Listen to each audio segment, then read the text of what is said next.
Hi everyone, my name is Amanda and I'm a current student teacher with Alfred University's Visual Arts Education program. I've been student teaching in Syracuse these last few months and I'd like to go over some of the things I've learned from this experience, if that's all right with you. So, this picture is of my first placement classroom. I started in late August at Woodland Elementary, which is a K through 5 school. I didn't have much experience working with kids that age before I started there, so I kind of had to do a lot of learning very quickly.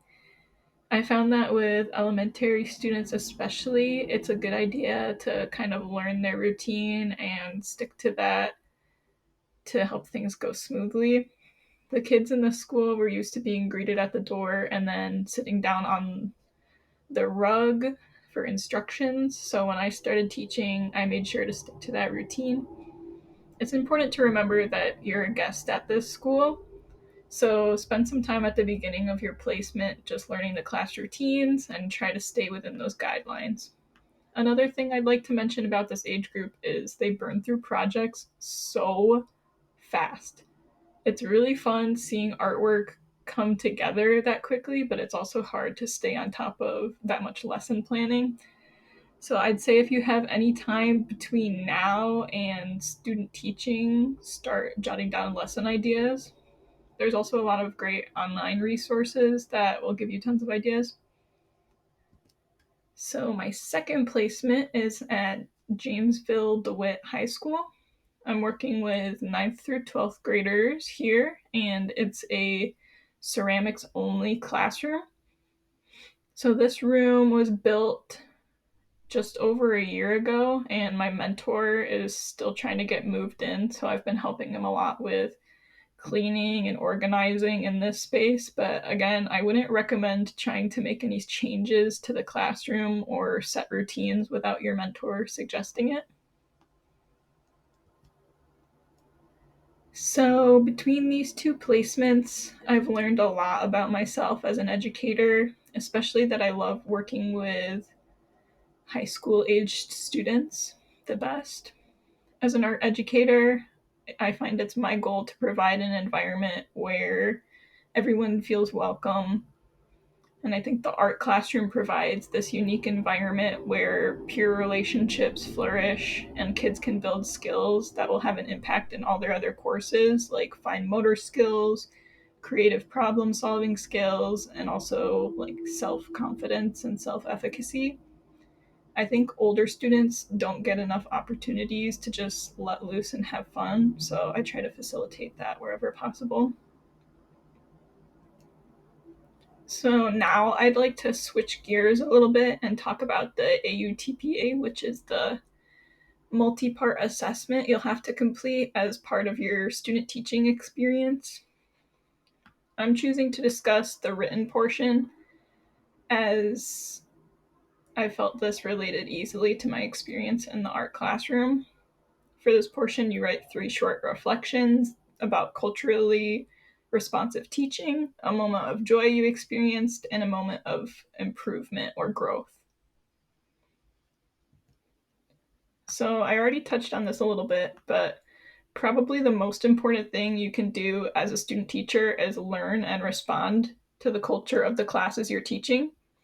Spend as much time as you can just observing and listening to your students because the more you know about each child, the easier it will be to manage and engage the classroom. A perfect example of this was there was a pair of brothers at the elementary school, and the older brother was in 5th grade, and he was just a model student, always trying his best, great attitude. His little brother, on the other hand, was in kindergarten, and I couldn't get him to draw anything but Luigi. The assignments: draw your favorite food, and he would draw Luigi and maybe his favorite food, like really small, up in the corner. But I learned that if I mentioned how well his brother did in class to him, that would motivate him to follow directions because he just wanted to be just like his big brother.